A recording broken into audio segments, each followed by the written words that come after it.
It's really an honor to be here today with so many leaders who are dedicated and have been dedicated for so many years to transformation of California's youth incarceration and justice systems through investments in youth development and community equity.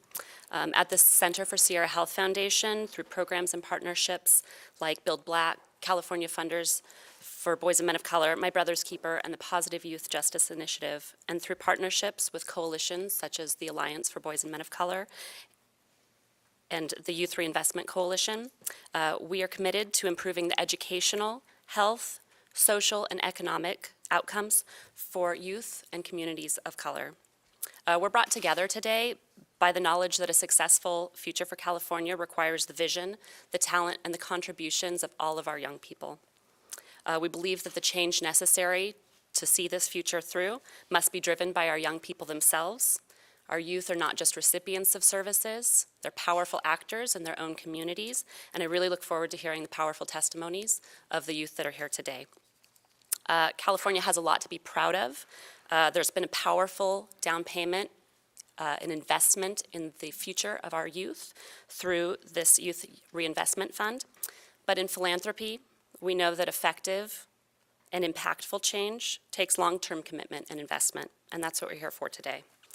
California has an opportunity to continue its bold leadership by dedicating significant funding to front-end, community-first diversion that focuses on improving educational outcomes, employment opportunities, and addressing the trauma and rates of arrest and detention that disproportionately impact youth of color, youth with disabilities, LGBTQ, and Indigenous and Native American youth.